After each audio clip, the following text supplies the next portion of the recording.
고발 사주 의혹의 실체를 밝히는 데 중요한 단서가 될 것으로 보이는 지난해 4월 조성은 씨와 국민의힘 김웅 의원의 통화 내용이 복원됐습니다. 전화통화 음성을 조성은 씨 측이 복구했습니다. 당시 김웅 의원은 고발장 초안을 저희가 일단 만들어서 보내드리겠다며 고발장은 남부지검에 내라고 주문했습니다. 그쪽에다 이야기를 해놓겠다. 이 건 관련해서 저는 쏙 빠져야 된다는 말도 덧붙였습니다. 녹취록에는 윤석열 전 검찰총장의 이름도 나옵니다. 조보경 기자가 보도합니다.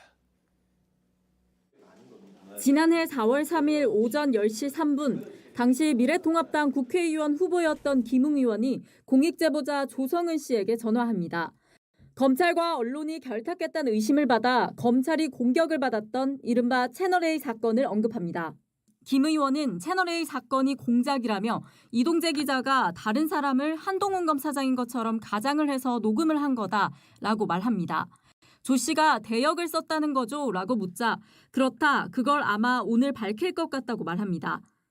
이 기자가 제보자 X에게 조작한 녹취를 들려줬다는 내용으로 당시엔 보도되지 않았지만 추후 밝혀진 내용입니다. 김 의원이 채널A 사건의 전말을 누군가로부터 전달받아 미리 알고 있었던 걸로 의심되는 대목입니다. 고발장 초안을 저희가 만들어서 일단 보내드릴게요. 고발장을 저희가 만들겠다고 말한 김 의원은 또 고발장은 남부지검에 내랍니다. 남부 아니면 조금 위험하대요 라며 누군가로부터 들은 말을 조 씨에게 전합니다. 자료 먼저 보내드리고 고발장은 따로 보내드리겠다며 이날 오전 10시 11분쯤 통화를 마칩니다. 그리고 1분 후 김 의원은 손준성 보냄이 찍힌 상태로 고발장에 첨부할 캡처 파일 등을 조 씨 텔레그램으로 보냅니다. 6시간이 지난 오후 4시 20분쯤 김 의원은 조 씨에게 보내주겠다던 고발장을 보내며 추가 통화를 합니다.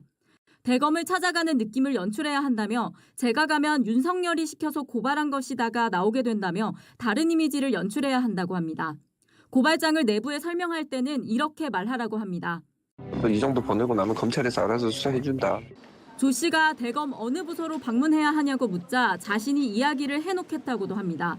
고발장 만약 가신다 그러면 그쪽에다 이야기를 해놓을게요. 그래서. 통화 후반부 김 의원은 자신은 고발장과 관련이 없는 것처럼 해야 한다고 강조합니다. 요 고발장 요건 관련해가지고 저는 쏙 빠지는데. 김 의원 측은 그동안 4월 3일 고발장과 관련해 기억이 나지 않는다는 입장을 밝혀왔습니다. 녹취 내용에 대해서는 추가로 입장을 밝히지 않았습니다.